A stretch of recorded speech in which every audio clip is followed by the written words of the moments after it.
இன்றைய நாளொரு சிந்தனை நிகழ்ச்சிக்கு உங்களை வரவேற்கின்றேன்.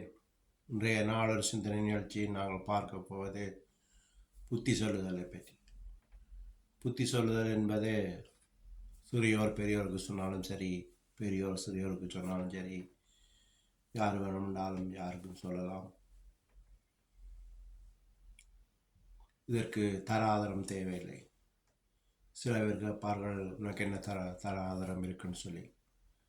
உதாரணத்துக்கு, நான் ஒரு குடிகாரனாக இருந்தால் இன்னொருத்தரை பார்த்து நான் சொல்லலாம், நீ குடிக்காத, கூடாது, அப்படி இப்படின்னு சொல்லி.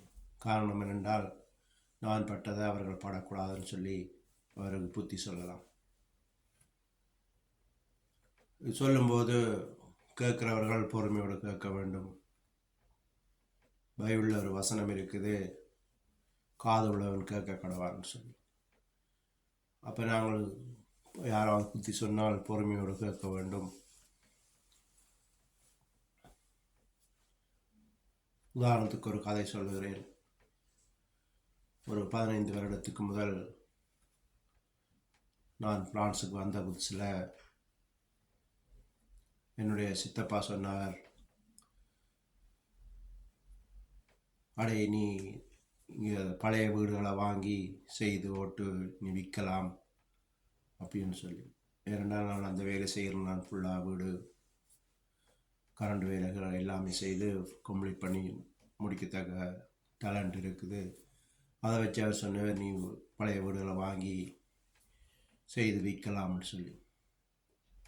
அப்போ நான் ஒன்று சொல்லி போட்டு இந்த மனசுக்குள்ளே சிரித்தேன். இவருக்கு புத்தி மட்டும் சொல்ல தெரியும், உதவி செய்ய தெரியான்னு சொல்லி. அப்போ நாங்கள் இன்னொரு புத்தி சொல்லும்போது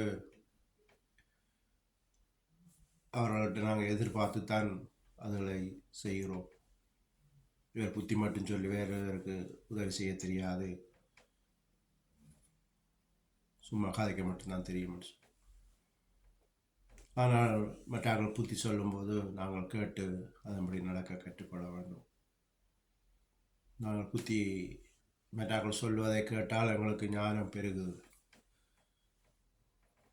அதனால் சிறிய வாலிபராக இருந்தாலும் சரி, பெரியோராக இருந்தாலும் சரி, யாராவது உங்களுக்கு ஏதாவது சொல்லும்போது அதை காது கொடுத்து கேளுங்கள். ஏனென்றால் நாங்கள் கற்றது கையளவு, அல்லாதது கடல் அளவுன்னு சொல்வார்கள். அதே மாதிரி நாங்கள் கற்றதை வைத்து எங்களுக்கு எல்லாம் தெரியும், நான் பெரிய ஞானி வித்துவான்னு சொல்லி யாரும் சொல்ல முடியாது, சொல்லக்கூடாது. எங்களுக்கு தெரிந்தால் கூட அது பொறுமையோடு மற்றவர்கள் சொல்வதை கேட்டால் எங்களுக்கு இன்னும் அறிவு பெருகும், ஞானம் பெருகும்.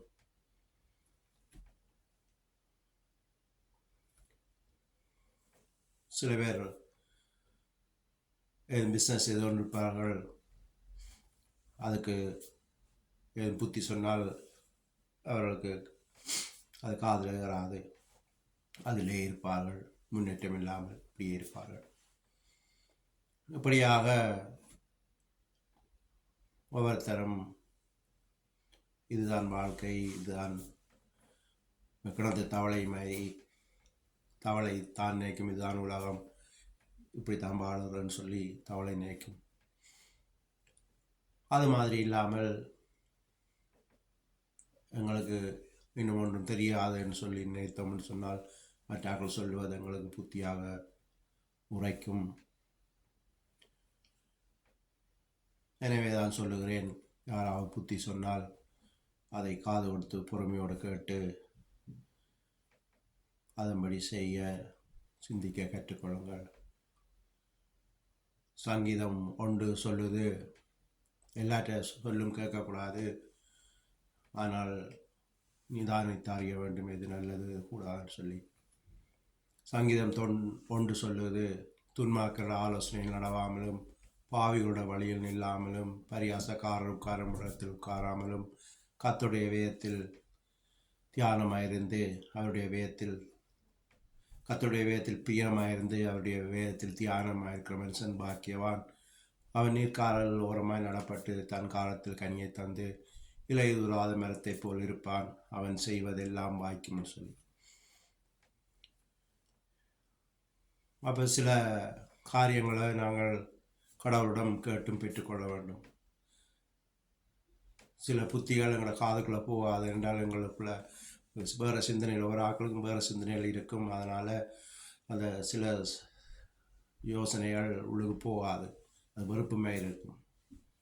அப்போ நாங்கள் கடவுளிடம் கேட்கணும், இயேசுவே எங்களுக்கு ஞானத்தை தாங்கள், அறிவை தாங்கள், புத்தியை தாங்கள் என்று சொல்லி கேட்க வேணும். ஆசீர்வதிங்கள், பிஸ்னஸில் பெருக்குங்கள், நல்ல பிஸ்னஸ் செய்கிறதுக்கு ஞானத்தை தாங்கள், நல்ல தொழில் செய்கிறதுக்கு ஞானத்தை தாங்கள், நல்ல தொழிலுக்கு வழிகளை திறந்து தாங்கள், ஆசீர்வதிங்கள், பண தேவைகளை சந்திங்கள் என்று சொல்லி இப்படி ஒவ்வொரு நாளும் நாங்கள் கேட்க கேட்க எங்களுக்கு நல்ல ஞானம் வரும். அதை விட நல்ல புத்தி சொல்பவர்கள் எங்களை தேடி வந்து எங்களுக்கு அறிவுரைகள் சொல்கிறதுக்கு கடவுள் எங்களுக்கு அனுப்புவார் ஆக்களை. எனவே தான் சொல்லுகிறேன், புத்தி சொன்னால் பொறுமையோடு கேட்டு அதை ஏற்றுக்கொண்டு வாழ கற்றுக்கொள்ளுங்கள், வாழ்க்கையை வாழுங்கள் என்று சொல்லி இன்றைய நாள் ஒரு சிந்தனை நிகழ்ச்சியை முடித்துக் கொள்ளுகிறேன். நன்றி, வணக்கம்.